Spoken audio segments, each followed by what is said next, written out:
নির্জন মাঝ রাস্তায় থেমে আছে গাড়ি। রাত বাজে ৯:১০। ৩-৪ বার চাবি ঘুরিয়েও গাড়ি স্টার্ট দিতে ব্যর্থ তিহান। খুব সম্ভবত টায়ার পাঞ্চার হয়ে গেছে। মেজাজ বিগড়ে গেল তিহানের। রাগের চোটে হাত দিয়ে বাড়ি দিতে যেও থেমে গেল সে। পাশের সিটে ঘুমিয়ে আছে তোহা। আওয়াজে তার ঘুম ভেঙে যাবে। ঠান্ডা বাতাসের ঝাপটা এসে তোহার রেশমি কালো চুলগুলো উড়িয়ে দিচ্ছে বারবার। প্রচণ্ড জ্যামে প্রায় ১ ঘণ্টা আটকে থেকে বহু কষ্টে গাড়ি ঘুরিয়ে উল্টো রাস্তায় এসেছে তিহান। এদিকটায় জ্যাম নেই, তবে মানুষজনও নেই। নীরব পরিবেশ। তবে জ্যামের মধ্যে বসে থাকলে আজ আর বাড়ি ফিরা লাগত না। এখানে এসেও বাঁধল বিপত্তি। মাঝপথেই টায়ার পাঞ্চার হয়ে গেল। তখন জ্যামের মধ্যে বসে থাকতে থাকতে ঘুমিয়ে পড়েছে তোহা। তিহানও আর ডাকেনি। একবার ঘড়িতে সময়টা দেখে নিয়ে ছোট্ট একটা শ্বাস ফেলে সিট বেল্ট খুলে ফেলল তিহান। বের হওয়ার জন্য গেট খুলতেই তোহা ঘুম জড়ানো কণ্ঠে বলে উঠল, কোথায় যাচ্ছেন? তিহান তাকালো। একটু থেমে তোহার মাথায় একবার হাত বুলিয়ে দিয়ে মোলায়েম কণ্ঠে বলল, তুই ঘুমা। তিহানের কথায় চোখ পিট পিট করে তাকালো তোহা। আশেপাশে তাকিয়ে নড়ে চড়ে বসে হাত বাড়িয়ে তিহানের কবজি ধরে আটকে বলল, আমি ঘুমাবো আর আপনি আমাকে এখানে একা রেখে চলে যাবেন? পাগল নাকি তুই তিহু? টায়ার ফেটে গেছে, নতুন টায়ার লাগাতে হবে, সেই জন্যই যাচ্ছি। তোকে রেখে চলে যাব কেন? ঝাঁঝালো কণ্ঠে বলল তিহান। তিহানের কথায় বোকা বনে গেল তোহা। ঘুমের ঘোরে কি বলেছে নিজেই বোঝেনি। আমতামতা করে সে বলল, ও আচ্ছা, আমি ভাবলাম। তোর কিছু ভাবা লাগবে না, চুপচাপ ঘুমিয়ে থাক, আমি আসছি। বলে হাতের দিকে তাকাতেই তিহানের হাতটা ছেড়ে দিল তোহা। চুলগুলো কানের পিছে গুজে নিয়ে শাড়ির আঁচড় ঠিক করে বসল। তিহান ক্ষীণ হেসে বেরিয়ে গাড়ির দরজা আটকে দিল।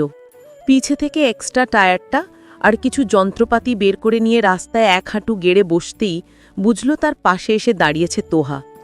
তিহান তাকালো না, প্লাস ঘুরিয়ে টায়ারটা খুলতে খুলতে বলল, নামলি কেন? ঘুমাতে বললাম না? ঘুম আসবে না আর। বলে তিহানের কাঁধে এক হাত রেখে একটু ঝুঁকে গেল তোহা। খোলা চুলগুলো তিহানের গালে ঝাপটে পড়তেই তিহান তাজ করতে করতে সন্দিহান কণ্ঠে বলল, কি দেখিস? তোহা আরও নিবিড়ভাবে পর্যবেক্ষণ করে বিষণ্ণ কণ্ঠে বলল, আপনি পারবেন? কষ্ট হবে না? মিস্ত্রি ডেকে নিতেন। বেকুবের মতো কথা বলিস কেন তিহু? এখানে মিস্ত্রি কোথায় পাবো? আর এটা এমনও কিছু না 10-20 মিনিটেই হয়ে যাবে, মাথা ঘামাস না। কাঁধ থেকে হাত সরিয়ে সোজা হয়ে দাঁড়ালো তোহা। তিহানের উরুর উপর ঠেকানো ফ্ল্যাশলাইট জ্বালিয়ে রাখা ফোনটা বারবার পড়ে যাচ্ছে। অন্ধকারে দেখতে বেশ অসুবিধে হচ্ছে তিহানের। হাতে ময়লা লেগে গেছে বিধায় ফোনটা বারবার সোজাও করতে পারছে না তিহান। মুখ দিয়ে বিরক্তিসূচক ধূর শব্দটা বের হতেই ফোনটা নিজের হাতে নিয়ে সুন্দর মতো ধরে দাঁড়াতেই মাথা নিচু ঝুঁকিয়ে নিঃশব্দে হেসে ফেলল তিহান।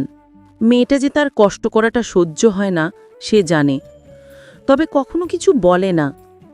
মুহূর্তেই ধাপভঙ্গি স্বাভাবিক করে মাথা তুলে বাম হাতটা তোহার দিকে এগিয়ে দিয়ে সে বলে, ঘড়িটা খোলতো তিহু, ময়লা হয়ে যাচ্ছে। তোহা চুপচাপ লাইটটা গাড়ির উপর রেখে এক হাতের উপর তিহানের হাত নিয়ে আরেক হাত দিয়ে ঘড়িটা খোলে। সেটা হাতের মুঠোয় নিয়ে পুনরায় লাইট ধরে ঘড়িতে চিক পড়তেই আতকে উঠে সে এক প্রকার চিল্লিয়ে বলে, তিহান ভাই, 9:30 বেশি বাজে। খালুকে ফোন দিয়ে বলেছি আমি, ফিরতে একটু দেরি হবে, সমস্যা নেই, চিল্লাচিল্লি করিস না। বেশ কিছু সময় সব নীরব। গাড়ি চলাচল নেই এখানে। মাঝে মধ্যে একটা দুটো রিকশা পাশ কাটিয়ে এগিয়ে যাচ্ছে। পিছনের ঝাড় থেকে গাছ নড়ার শব্দ হতেই জমে যায় তোহা।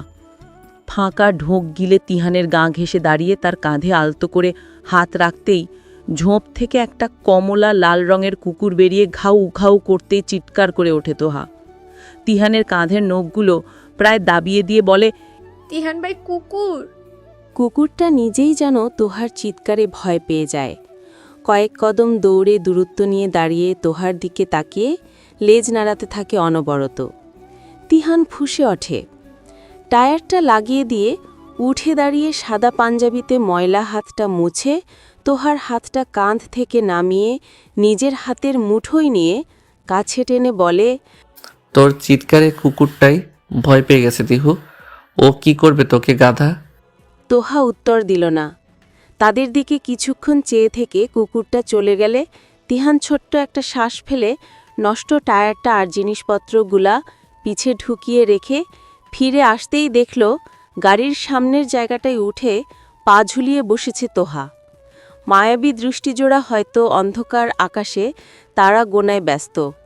ঠোঁটে হাসি নেই, মুখে প্রাণবন্ত ভাব নেই। নির্জীব উদাস মুখশ্রীটা নজরে আসতেই বুকের কোথাও একটা মোচড় দিয়ে উঠল তিহানের। ধীর পায়ে এগিয়ে এসে তোহার কোনই ধরে শান্তভাবে বলল, নাম তিহু, রাত হয়েছে, বাড়ি ফিরতে হবে। তোহা নামল না, বরং আচমকাই তিহানকে দুহাতে জড়িয়ে ধরে বুকে মাথে ঠাকাতেই চমকে উঠল তিহান, সাথে অবাকও হল বেশ। তোহার উষ্ণ নিঃশ্বাস পাঞ্জাবির পাতলা কাপড় ভেদ করে বুকে ছড়িয়ে পড়তেই আরও একটু থমকে গেল সে। কিছুক্ষণ নিশ্চুপ নির্বাক থেকে নিজেকে সামলে নিয়ে এক হাত তোহার গালে আর আরেক হাত মাথার পিছে রেখে নরম কোমল কণ্ঠে বলল, কি হয়েছে? ভালো লাগছে না। প্রাণহীন কণ্ঠে জবাবে দিল তোহা। তোহার মুখের দিকে চাইল তিহান। বিষণ্ণতার ছাপ স্পষ্ট ফুটে উঠেছে তার চোখে মুখে। চোখ বন্ধ, গলার স্বর আরও একটু নামালো তিহান। বলল, মন খারাপ? বেশ কিছুক্ষণ চুপ থাকল তোহা।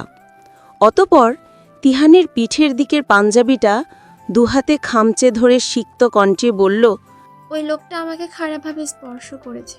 এতক্ষণে বিষয়টা বুঝে আসলো তিহানের। তোহার মন খারাপের কারণটাও স্পষ্ট হয়ে গেল তার কাছে।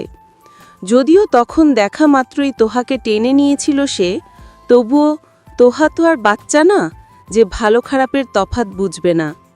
এই যে সে তার বুকে মাথা রেখেছে, নিশ্চয়ই সে জানে তিহান তাকে খারাপভাবে কখনোই স্পর্শ করবে না।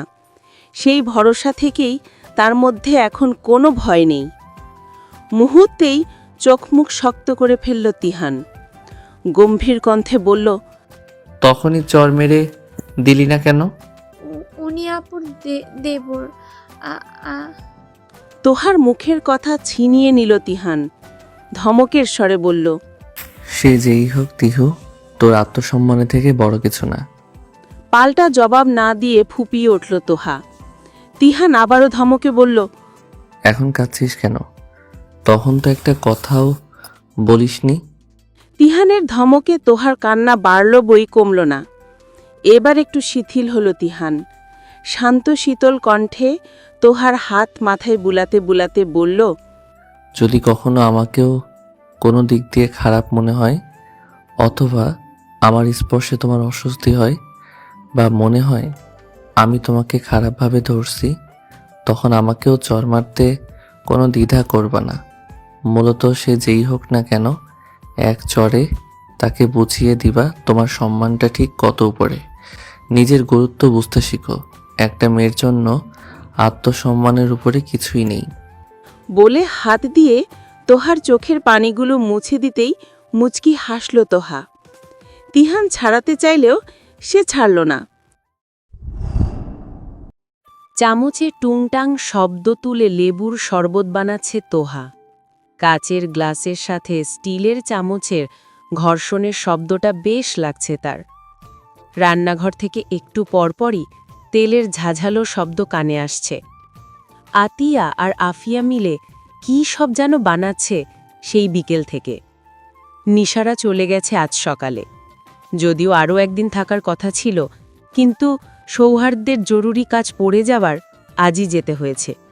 তারা যাওয়ার পর বিকালেই স্বর্ণারাও চলে গিয়েছে। বাড়ি এখন আবার ফাঁকা ফাঁকা। তবে তাদের সাথে অনন্তও চলে যাওয়ায় বেশ স্বস্তি লাগছে তোহার।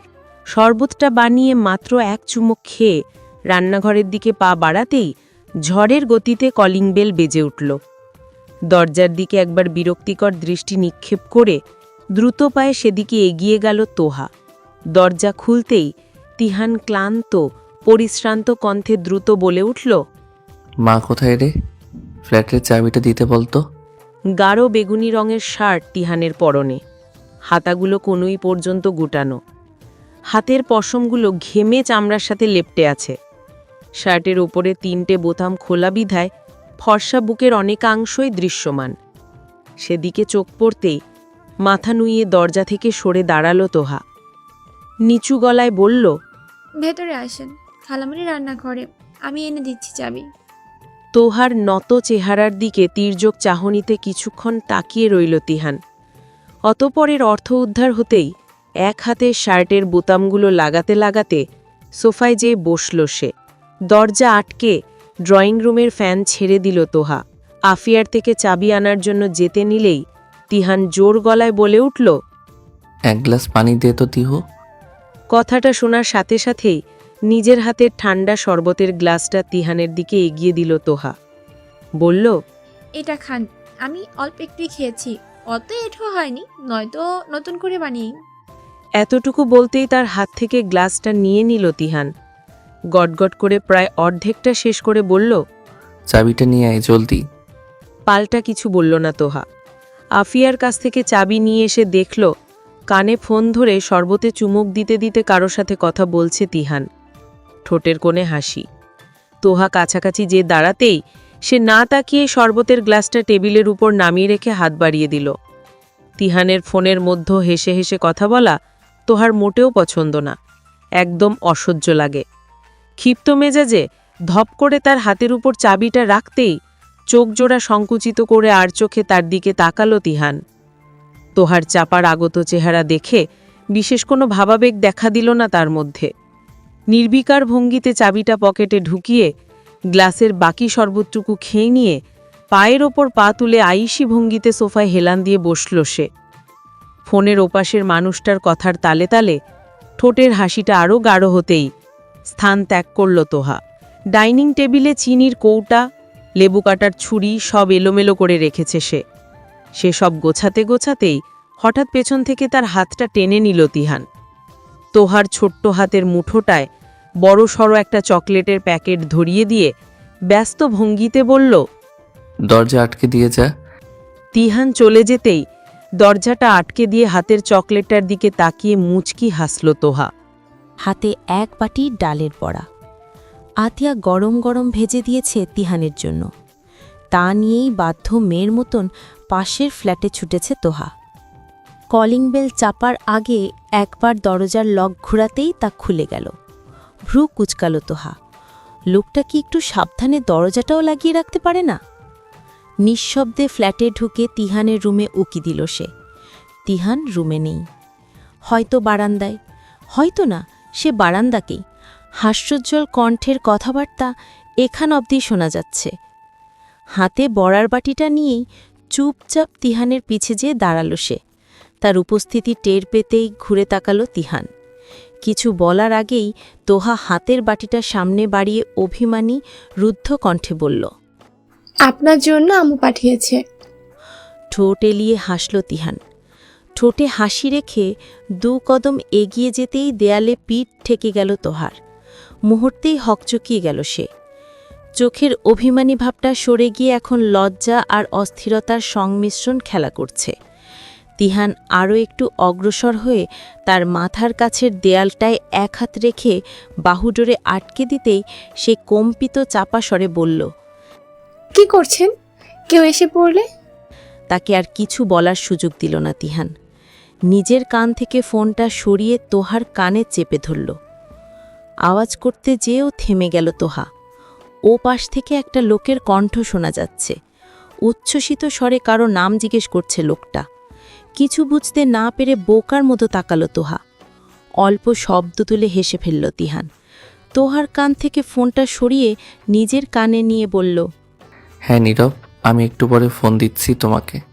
ততক্ষণে একটু নাম ভেবে দেখি, ভালো কিছু পেলেই জানাচ্ছি। বলে ফোনটা রেখে দিল।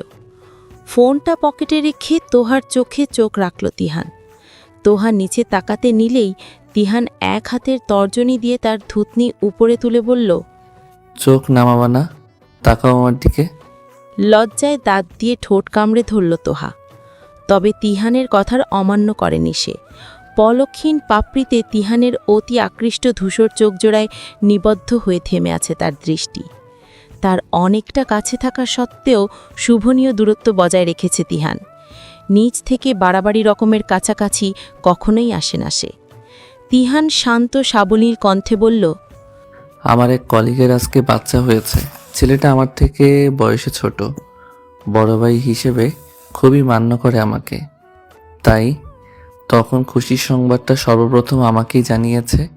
কারো প্রথম বাবা হওয়ার সংবাদটা শুনে হাসাটাই তো খুব স্বাভাবিক, তাই নয় কি?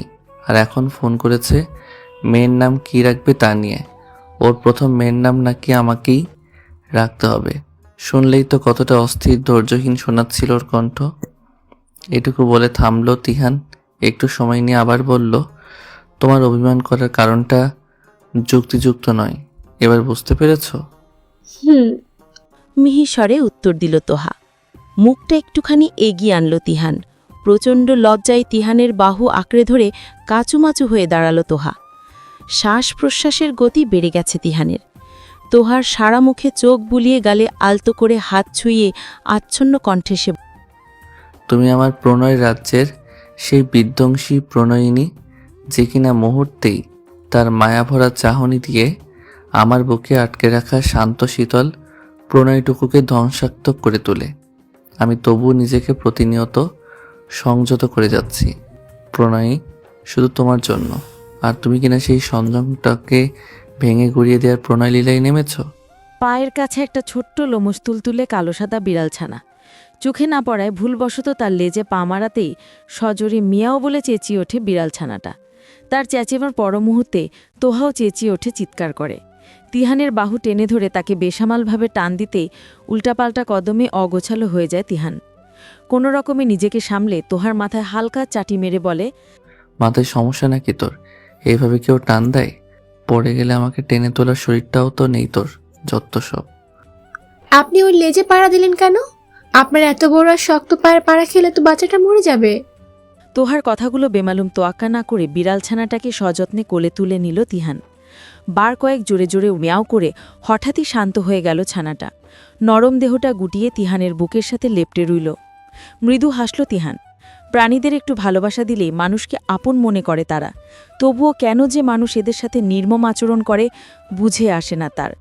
এতটুকু ছানাটাকে দেখেও কারো মায়া হয়নি যে একটু রাস্তা থেকে সরিয়ে নিরাপদ জায়গায় রাখবে।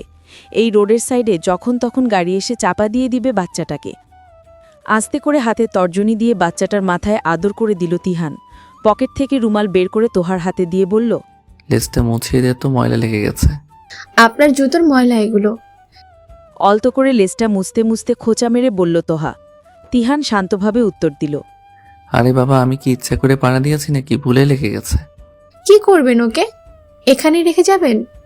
তোহার প্রশ্নবিদ্ধ কণ্ঠের মাঝেও কোনো একটা আবদারের আভাস পেল তিহান। হাফ ছাড়ল সে। তারা দাঁড়িয়ে আছে বাড়ির গেটের বাইরে। এই ছুটির দিনও তোহাকে কলেজে যেতে হচ্ছে। কলেজের বেতনের ডেট পার হয়ে গেছে, অথচ তোহা বেখেয়ালিতে তা ভুলে বসে আছে। তাই অফিস রুমে বলে আজ বেতন দিতে হবে, নয়তো আবার পরবর্তী মাসের পরীক্ষায় ঝামেলা হতে পারে। বেতন পরিশোধ না করলে আবার পরীক্ষায় অ্যাটেন্ড করতে দেয় না কর্তৃপক্ষ। ড্রাইভার আঙ্কেল গাড়ি নিয়ে কই যেন গিয়েছে, বিধায় এখানে দাঁড়িয়ে অপেক্ষা করতে হচ্ছে তাদের। বলেছে 10-20 মিনিটেই ফিরে আসবে। উনি ফিরে আসলেই তারা যাবে। তারা নেই কোনো। এখন বাজে বেলা 11টা। অফিস রুম খোলা থাকে বিকাল 4টা পর্যন্ত। কিছুক্ষণ ভাবল তিহান, ছানাটাকে কি করা যায়? এতটুকুন বাচ্চা তো খাওয়া খুঁজেও খেতে পারবে না। উপায়ন্তর না পেয়ে তোহাকে নিয়ে আবারও গেটের ভিতর পা বাড়ালো তিহান। বলল, আপাতত দারোয়ান চাচাকে বলে এখানটায় রেখে যাই, পরে কোনো একটা ব্যবস্থা করে দিবনে। বলে বাচ্চাটাকে ভিতরের গেটের এক কোণায় রাখল তিহান। পাশে বসা দারোয়ান চাচার হাতে 100 টাকার একটা নোট গুজে দিয়ে বলল, আমি আসা পর্যন্ত একটু খেয়াল রেখেন চাচা, কেউ যেন কিছু না করে। পান খাওয়া লাল লাল দাঁতগুলো বের করে হাসল দারোয়ান চাচা। বলল, আচ্ছা, তুমি চিন্তা কইরো না, আমি দেখা রাখ, মনে নিশ্চিন্তে যাও। ভদ্রতার হাসি হাসল তিহান। বাইরে গাড়ির হর্নের শব্দ শোনা যাচ্ছে। গাড়ি চলে এসেছে। তোহার হাত থেকে রুমালটা নিয়ে হালকা ঝেড়েটা পকেটে ঢুকালো তিহান। অতঃপর তোহাকে নিয়ে বেরিয়ে এলো। পরিবেশটা আজকে কেমন যেন একঘুয়ে। আকাশ কেমন গুমোট হয়ে আছে। মেঘ নেই, তবে বৃষ্টি হবে হবে মনে হচ্ছে। আটকে থাকা ঘনকালো মেঘগুলো যেন স্বচ্ছ নীল আকাশ ফুঁড়ে বেরিয়ে আসতে চাইছে। নানা ঝামেলা পুহাতে অবশেষে অফিস হেডের সাথে কথা বলে বেতনটা দিতে পেরেছে তিহান। সে একাই আসতো, কিন্তু এক জায়গায় তোহার সাইন লাগবে, সেজন্যই তাকেও সাথে নিয়ে আসতে হয়েছে। কলেজ গেট পেরোতেই চটপটি ফুচকার গন্ধে মনটা ভালো হয়ে গেলেও পর মুহূর্তেই তোহা ভাবল তিহান কস্মিক কালও তাকে এসব কিনে দিবে না। স্ট্রিট ফুডগুলোর প্রতি তার প্রচণ্ড অনীহা। নিজেও খায় না, তোহাকেও খেতে দেয় না। একটু আগেই তাকে এত গুরুত্বপূর্ণ বিষয়টা বেমালুম ভুলে বসে থাকার জন্য তুমুল ঝেড়েছে তিহান। সুতরাং এখন আর তিহানের কাছে এসব খাওয়ার কথা বলার সাহস হলো না তার। ফলস্বরূপ গোমর মুখে চুপচাপ তিহানের হাত আঁকড়ে ধরে এগিয়ে চলল সে। গাড়িতে বসিয়ে দেওয়ার সময় তার ভার হয়ে থাকা মুখশ্রী চোখ এড়াল না তিহানের। দরজা আটকে গিয়ে জানালায় হালকা ঝুঁকে সে বলল, বাবার কিছু ওষুধ কিনতে হবে তিহু, তুই একটু বস, আমি আসছি। মাথা কাত করে সম্মতি জানাতেই তার চোখের আড়াল হয়ে গেল তিহান। গায়ের গাঢ় সবুজ ওড়নাটা ভালোমতো মাথায় টেনে নিয়ে আঁটোসাঁটো হয়ে বসল তোহা। কিশোরী মনে অভিমানের বিন্দু বিন্দু কণা জমেছে। তিহান তাকে এভাবে না বকলেও পারত। মানুষ তো ভুলেই যেতে পারে, তাই বলে বকবে হবে? অনেকক্ষণ এসব ভাবতে ভাবতে চোখ দুটা বন্ধ হয়ে এলো তার। একটু মাথা এলিয়ে আরাম করার আগেই তিহানের অনবরত ডাকে তন্দ্রাঘরে মুহূর্তেই বিচ্ছেদ হয়ে গেল তার। ধরফরিয়ে উঠে বসতেই তিহান ঠেস দিয়ে বলল, এতটুকু সময় ঘুমিয়ে পড়লি? গাধি, ধর, এগুলো পড়ে যাবে হাত থেকে। কিংকর্তব্য বিমূঢ় হয়ে বিস্মিত নয়নে চোখ বড় বড় করে চেয়ে আছে তোহা। তিহানের এক হাতে ফুচকার প্লেট আর এক হাতে চটপটির, আবার কনুইর কাছটায় ভাঁজ করে বুকের সাথে ঠেস দেয়া দুটো ঝালমুড়ির প্যাকেট। ফুচকার প্লেটের নিচে আঙ্গুলের সাথে ঝুলছে একটা ভেলপুরি ভর্তি পলিথিন। তিহানের ঘাড়ে কপালে ঘাম চিকচিক করছে। তোহা দ্রুত হাত বাড়ালো।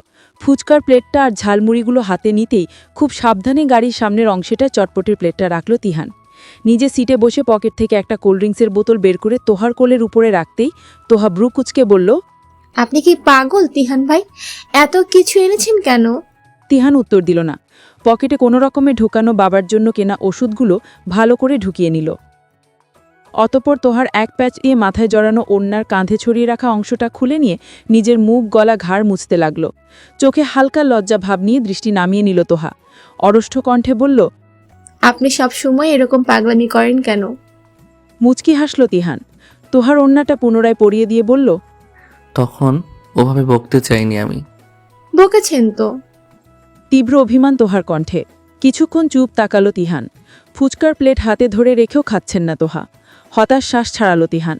একটা ফুচকা হাতে তুলে তোহার মুখের সামনে ধরে গলা খাদে নামিয়ে কাতর কণ্ঠা বলল, অভিমানের পাল্লাটা কি বেশি ভারী? একটু খেলে। এটুকু বলতে ফুচকাটা নিজের মুখে পুরে নিল তোহা। কোলের উপর রাখা কোল্ডড্রিঙ্কসের বোতলটা তিহানের দিকে এগিয়ে দিয়ে নিচু কণ্ঠে বলল, এটা আপনি খান, ঘেমে গেছেন, খেলে ভালো লাগবে। ঠোঁট প্রসারিত করে হাসল তিহান। এখন শান্তি লাগছে তার। বুকের ওপরের ভারী পাথরটা যেন নেমে গেছে এক সেকেন্ডেই।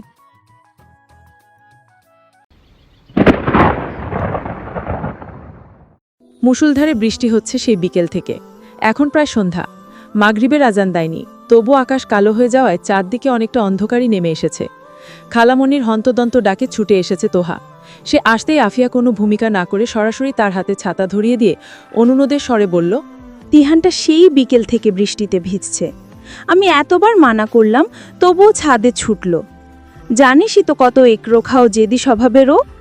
এত ভিজলে অসুখ করবে। তুই একটু যেয়ে ডেকে আন না মা, তোর কথা ফেলবে না। খানিকটা লজ্জা পেল তোহা। হাতের ছাতাটা খুলে বলল, যাচ্ছি খালামুনি। অবিরাম পানি পড়ার ভিনিঝিনি শব্দ। ছাদের মেঝেতে যেন অবিশ্রাম জলনৃত্য। স্নিগ্ধ স্নিগ্ধ ঘ্রাণ প্রকৃতি জুড়ে। আকাশের আবছায়া নীলাভ আলোয় দেখা যাচ্ছে চারিপাশ। হিমশীতল ঠান্ডা পরিবেশ। একটা চিরচেনা মেইলি ঘ্রাণ নাকে ঠেকতেই এতক্ষণ একদৃষ্টিতে মানিব্যাগের দিকে তাকিয়ে থাকা চোখ দুটা তুলে তাকালো তিহান। তোহাকে দেখে আবারও নিরুদ্বেগভাবে মানিব্যাগের দিকে দৃষ্টি নিবদ্ধ করল। এই প্রথম না, বিগত 1.5 ঘন্টায় প্রায় 10 বার এসে গেছে তোহা। সে ছুঁয়ে দিতে নিলেই হারিয়ে যায়, মিলিয়ে যায় বৃষ্টির পানিতে। তাই এবার আর এই ভুল করল না তিহান। তোহার উপস্থিতিটাই অনেক তার কাছে। কিন্তু কল্পনায় কি মানুষের শরীরের ঘ্রাণও অনুভব করা যায়? ব্রু কুচকে চেয়ে আছে তোহা। ছাতাতে তেমন কাজ হচ্ছে না। বৃষ্টির ছাট এসে প্রায় ভিজিয়ে দিচ্ছে তাকে। ক্ষণে ক্ষণে কাঁপুনি ধরিয়ে দিচ্ছে শরীরে। তিহানের পরনে জামা নাই, সম্পূর্ণ উন্মুক্ত বলিষ্ঠ দেহ। বৃষ্টির পানিতে যেন মাদকতা আরও বেড়ে গেছে পুরুষালী দেহে। রেলিংয়ে বসে পা ঝুলিয়ে বসে আছে তিহান। তোহা একদম এগিয়ে ঠান্ডায় কাঁপা কাঁপা কণ্ঠে বলে, তিহান ভাই, আপনাকে খালামুনি নিচে যেতে বলেছে, রেলিং থেকে নেমে আসুন। চমকে তাকায় তিহান। ব্যস্ত হাতে মানিব্যাগটা পকেটে ভরে কৌতূহলী কণ্ঠে বলে, তুই সত্যি এসেছ? কি সব বলছেন? আর এইভাবে বসে আছেন কেন? উল্টে পড়ে যাবেন তো, নামুন। হালকা লাফে নেমে আসলো তিহান। তিহান তার সাথে নিচে নামবে ভেবে তোহা যাওয়ার জন্য ঘুরে দাঁড়াতেই হাত ধরে তাকে কাছে টেনে নিল তিহান। শিউরে উঠল তোহা। তাকে আরও অবাক করে হাতের ছাতাটা নামিয়ে বেশ দূরত্ব ছুঁড়ে ফেলল তিহান। মুহূর্তেই ঝমঝম বৃষ্টির আদুরে আলিঙ্গনে কাক ভেজা হয়ে গেল তোহা। আকস্মিক ঘটনায় বোকা মনে গেল তোহা। আমতা আমতা করে বলল, তিহান। সম্বন্ধনটা সম্পূর্ণ করার আগেই তার ঠোঁটে এক আঙ্গুল চেপে ধরল তিহান। এলোমেলো অনুভূতি খেলে গেল তোহার মুখ জুড়ে। মুখটা কিঞ্চিত এগিয়ে আনল তিহান। তোহার ঠোঁটে মৃদু স্লাইড করে বলল, তিহান, শুধু এই নামেই ডাকা যায় না? আগে পিছে কোনো কিছু নেই, শুধুই তিহান, তোমার তিহান। তোমার তিহান। কথাটা মস্তিষ্কে পৌঁছাতেই চোখচোরা আপনা আপনিই বন্ধ হয়ে এলো তোহার। কেমন যেন লাগছে, অসার অসার হয়ে আসছে শরীর। মনে হচ্ছে নড়ার গতিটাই হারিয়ে ফেলেছে সে। মুখ নাড়িয়ে কিছু বলার শক্তিটাও হঠাৎ হ্রাস পেয়েছে। মাথায় জর্জেটের লাল রঙের ওড়না জড়ানো ছিল তোহার, এখন তার লেপ্টে আছে আষ্টে পিষ্টে। তীব্র ঘোর লেগে যায় তিহানের। লাল ওড়নায় একদম বউ বউ লাগছে তোহাকে। মেয়েটা এখন কেন এলো এখানে? না আসলেই তো হতো। অন্তত তার তো নিজেকে সামলানো উচিত। সে কেন এতটা বেপরোয়া হচ্ছে? জোরে একটা শ্বাস ছাড়ল তিহান। তোহার কোমরে হাত রাখতে যেও হাতটা গুটিয়ে তোহাকে ছেড়ে কয়েক পা পিছিয়ে গেল সে। রেলিংয়ে হেলান দিয়ে দাঁড়িয়ে বলল, এটাকেই বোধহয় প্রেমের বৃষ্টি বলে, তাই না? তোহা সরে যাওয়া একটু সহজ হয়ে এলো তোহা। নিজেকে স্বাভাবিক করে এগিয়ে যেয়ে নিজেও রেলিংয়ে 2 হাত রেখে তিহানের উল্টো হয়ে দাঁড়ালো। বলল, কি হয়েছে আপনার আজ? তিহান মাথা নিচু করে হাসল। অযথাই ভেজা চুলগুলো ঝেড়ে বলল, কিছু হয়নি। তুমি রাগ করলে? না। না বলে কিছুক্ষণ চুপ থাকলো তোহা।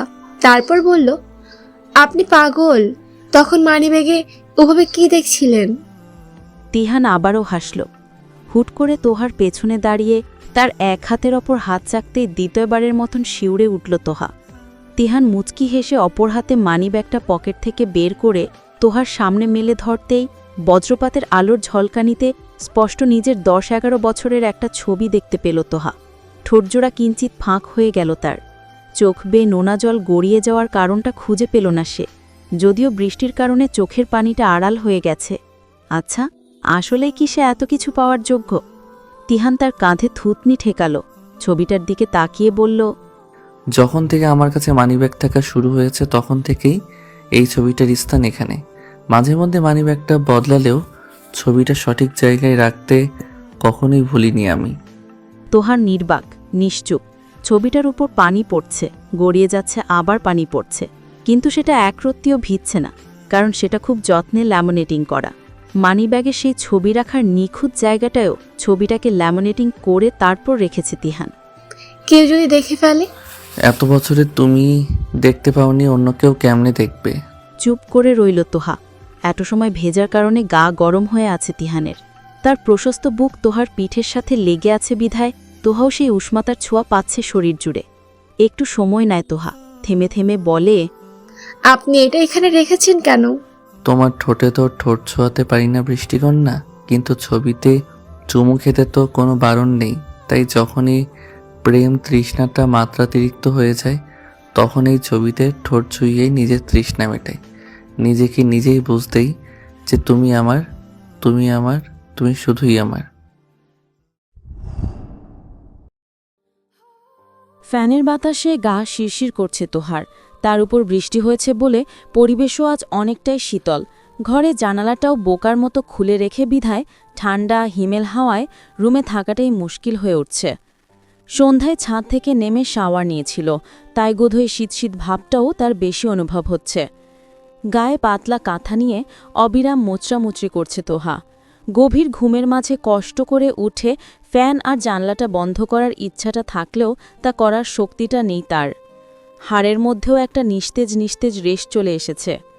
সারা বছরের ঘুম যেন ভর করেছে চোখে, কিন্তু বাঁধ সাধছে এই অতি ঠান্ডা ভাগটা। রাত প্রায় গভীর, ঘড়ি দেখা হয়নি, তবু নিঃসন্দেহে বলা যায় 1টা অথবা 1.5টা তো বেজেই গেছে। গায়ের কাঁথাটা ভালো করে ছড়িয়ে তার ভিতর মাথা ঢুকিয়ে ঘুমানোর চেষ্টা করল তোহা। কাজও হলো এতে, ঠান্ডাটা অতটা গায়ে লাগছে না। খানিক বাদে হরিণীর ন্যায় চক দুটোতে তন্দ্রাতাপ এসে জাপটে ধরতেই দরজার লক ঘুরানোর আওয়াজে বাজেভাবে একটা ব্যাঘাত ঘটে গেল ঘুমের মাঝে। মেজাজ চটে গেল তোহার। চটা মেজাজটা আরও বেশি চড়াও করার জন্য ঘরের লাইটটাও জ্বলে উঠল।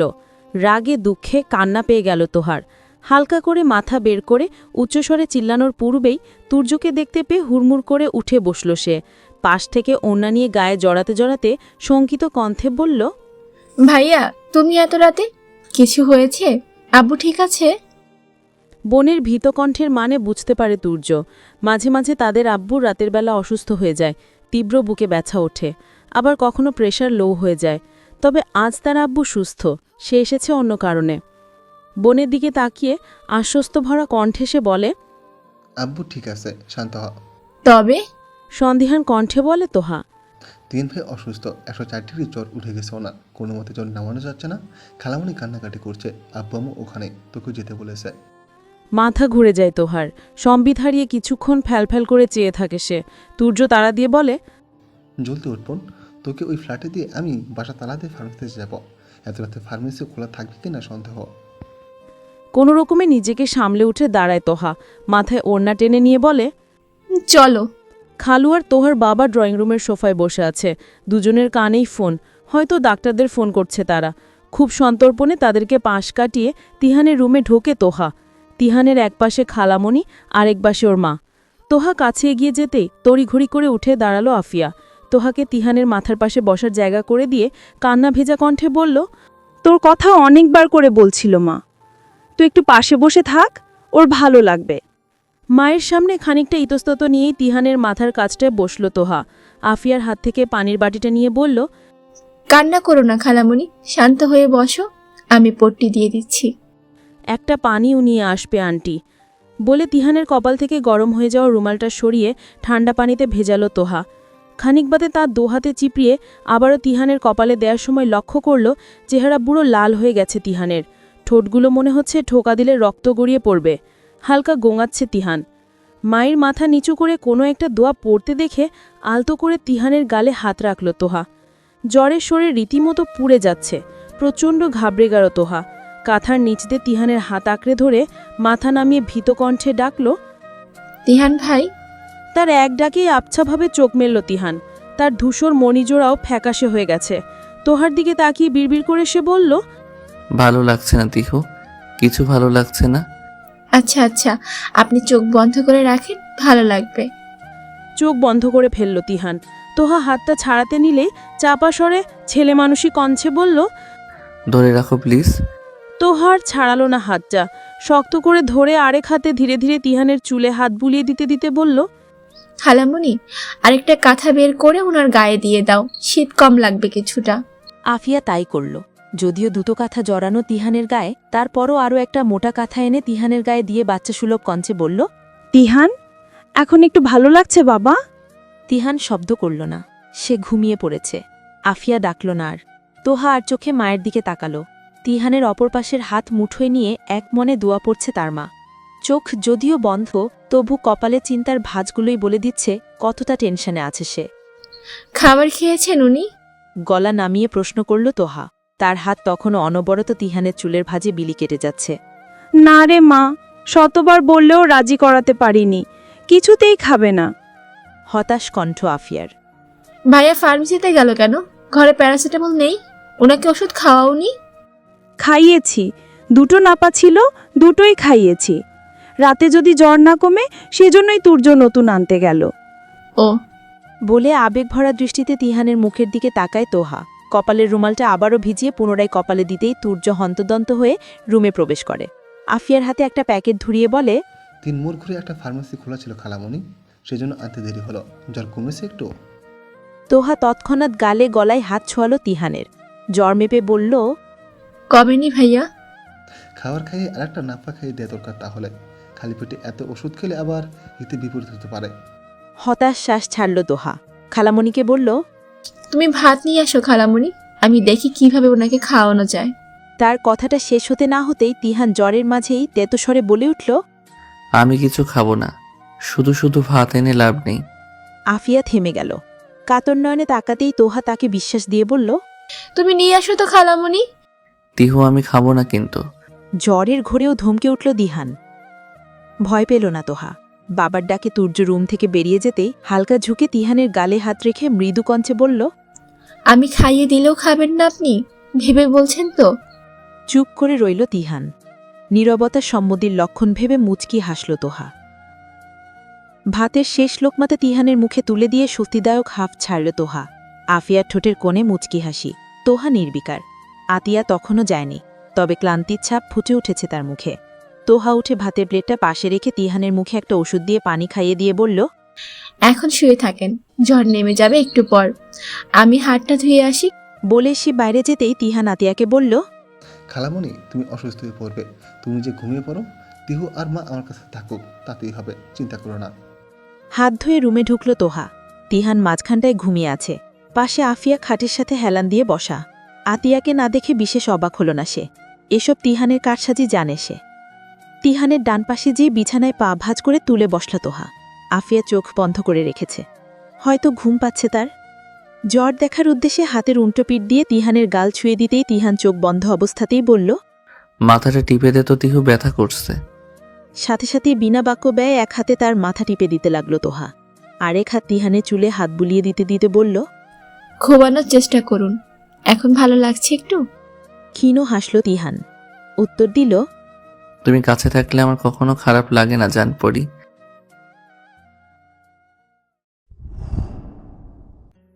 ছোট্ট নরম কোমল মেলি একটা হাতের অবাধ বিচরণ তিহানের চোখের উপর।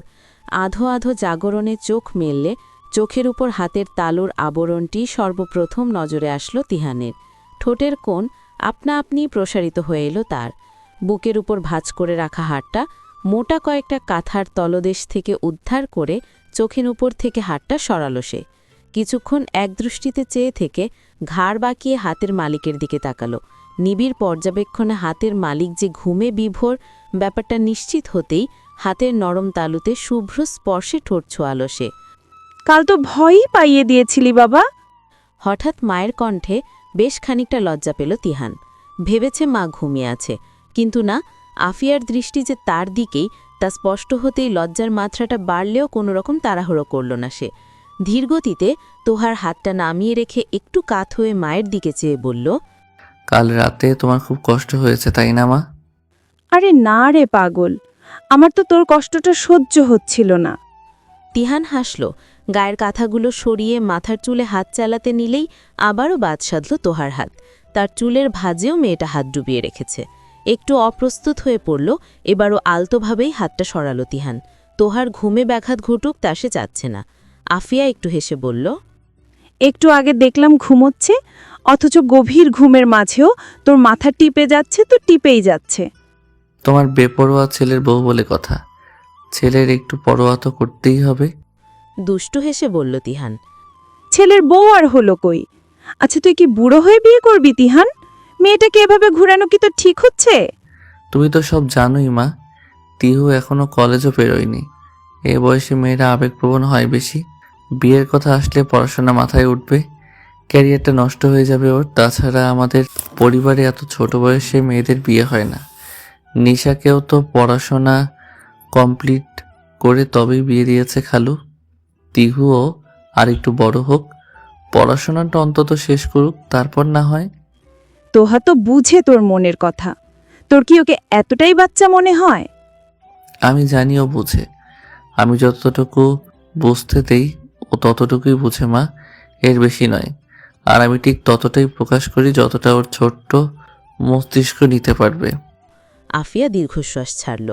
তার ছেলেটা বোধহয় শ্বাস নেয়ার আগেও 100 বার চিন্তা করে। সবকিছু একদম সূক্ষ্মভাবে চিন্তা করে তবেই কোনো সিদ্ধান্ত নেয়। গায়ের কাঁথা সরিয়ে উঠে বসে তিহান। আফিয়া উঠে দাঁড়ায়, ছেলের মাথায় হাত বুলিয়ে বলে, ফ্রেশ হয়ে আয়, আমি নাস্তা করে আনি। ওর হাতেই খাবি? মায়ের কথায় দাঁত বের করে হেসে ফেলল তিহান। এক আঙুল দিয়ে কপাল ঘষে বলল, ওর হাতের অভ্যেস হয়ে গেলে ঝামেলা হয়ে যাবে মা, আমি নিজেই খেতে পারবো। আচ্ছা খালু, কি চলে গেছে রাতে? খালু তোর বাবার সাথে ঘুমোচ্ছে। কোনো ডাক্তারকে ফোন করা আর বাদ দেয়নি কাল। শেষমেশ শত রাতে কাউকেই পায়নি। বলে আফিয়া চলে যেতেই উঠে দাঁড়ায় তিহান। খাটের হালকা শব্দে একটু নড়ে চড়ে যায় তোহা। একটু একটু করে তাকাতেই চোখের সামনে তিহানকে না পেয়ে ভ্রুতে ভাঁজ পড়ে তার। মুখ বাঁকিয়ে আলমারির সামনে তিহানকে দেখে সঙ্গে সঙ্গে আড়মোড়া ভেঙে সোজা হয়ে বসে তোহা। দুহাতে চোখ কচলে বলে, আপনি উঠলেন কখন? জ্বর কমেছে? আলমারি থেকে টি শার্ট বের করল তিহান। অতঃপর আলমারি আটকে দিয়ে টি শার্টটা এনে বিছানার উপর রেখে বলল, কমেছে, তুই ঘুমোসনি? সারা রাত শরীর খারাপ লাগছে? আবারও চোখ কচলালো তোহা। বড় একটা হাই তুলে অলস ভঙ্গিতে তিহানের বালিশটা মাথার নিচে টেনে নিয়ে বিছানায় ডান কাত হয়ে গা এলিয়ে 2 হাত জোড়া করে গালের নিচে দিয়ে বলল, আপনি ঘুমোতে দেননি রাতে, এখন ডাকবেন না, আধ ঘন্টা পর আমি নিজেই উঠে যাব। তিহান হাসল। উবু হয়ে বিছানা ছাড়িয়ে পড়ে যাওয়া তোহার ওড়নার আঁচলের অংশবিশেষ তুলে দিয়ে বলল, ঘুমা, কেউ ডাকবে না। তিহানের কণ্ঠটা আবছাভাবে শুনতে পেল তোহা। তবে ঘুমিয়ে তলিয়ে যাওয়ার পরপরই আবারও স্পষ্ট হয়ে এলো তিহানের মুখশ্রী। তার স্বপ্নরাজ্য যে কেবল তিহান এবং তিহানি। আজ আর কলেজ যাওয়া হয়নি। সবে গোসল করে বারান্দায় চুল ঝাড়ছে তোহা। মধ্যদুপুরের সরু চিকন রোদস্নি অদ্ভুত আলপনায় বারান্দায় ছড়িয়ে পড়েছে। রেলিং ঘেঁষে দাঁড়িয়ে মাথা কাত করে চুল মুছতে মুছতে উৎসুক দৃষ্টিতে রাস্তার মানুষজনদের দেখে যাচ্ছে সে। চোখে মুখে সৌন্দর্যের বিস্তর ছেলেখেলা। চুলের নিচের অংশের পানিতে কোমরের জামা ভেজে একাকার। তার সেদিকে খেয়াল নেই। সে ব্যস্ত রঙিন শহরের ব্যস্ততা দেখতে। গায়ের মসৃণ মেরুন ওড়না কাঁধ গলিয়ে মেঝেতে গড়াগড়ি খাচ্ছে, অথচ তরুণীর কোনো মাথা ব্যথাই নেই। এদিকে সদ্য স্নান করা প্রেয়সীর হৃদয়হরণ করা জ্বালাময়ী রূপে চোখ রীতিমতো ঝলসে যাচ্ছে তিহানের। বারান্দায় ল্যাপটপ নিয়ে বসেছিল একটু খোলা বাতাসে কাজ করার উদ্দেশ্য, কিন্তু এই মেয়ে তো তা করার অবকাশটুকুও দিচ্ছে না। দিনকে দিন মন মস্তিষ্কে এমনভাবে জেকে বসছে যে অন্য কিছুকে সেখানে ঠাঁই দেয়াটাই মুশকিল হয়ে দাঁড়িয়েছে। ল্যাপটপটা অর্ধেক বন্ধ করল তিহান। গলা উঁচুতে চড়িয়ে ডাকল, তিহু। তার হঠাৎ গাম্ভীর্য কণ্ঠের ডাকে চমকে উঠল তোহা। শরীরের মৃদু কম্পনে হাতের তোয়ালেটা পড়তে যেও পড়ল না। ঘাড় ফিরিয়ে টাকালো সে। খানিকটা ভীতকণ্ঠে বলল, এভাবে ডাকছেন কেন? কি হয়েছে? কোনো রকম ভূমিকা উপসংহার করল না তিহান। আদেশসূচক গম্ভীর পুরুষালী কণ্ঠে বলল, ঘরে যা। কেন? তিহান এক পলক তাকালো। ভেজা চুল গড়িয়ে পড়তে টুপটাপ পানিগুলোকে মুক্তকোনা মনে হচ্ছে তার চোখে। আবারও ঘোর লেগে যাচ্ছে। তাকিয়ে থাকতে ইচ্ছে করতে বেহায়া প্রেমিকের মতো, কিন্তু তা সম্ভব নয়। মনে মনেই একটা শ্বাস ফেলল তিহান। পুনরায় ল্যাপটপের দিকে দৃষ্টি নিবদ্ধ করে বলল, আমি একটা জরুরি কাজ করছি তিহু, তুই প্রচণ্ড ডিস্টার্ব করছিস। আমি কিছু বলেছি আপনাকে? আমি তো শুধু... তুই যাবি নাকি না? আপনি একটা অসহ্যকর, তিহান ভাই। ঝাঁঝালো কণ্ঠে কথাটা বলে তোয়ালেটা শুকাতে দিল তোহা। গটগট করে রুমে যাওয়ার আগেই তিহান দুষ্টুমি মাখা কণ্ঠে বলল, তুমি তো এই অসহ্যকর লোকটার চিন্তাতেই সারাক্ষণ ধ্যানমগ্ন থাকো প্রাণ প্রেয়সী।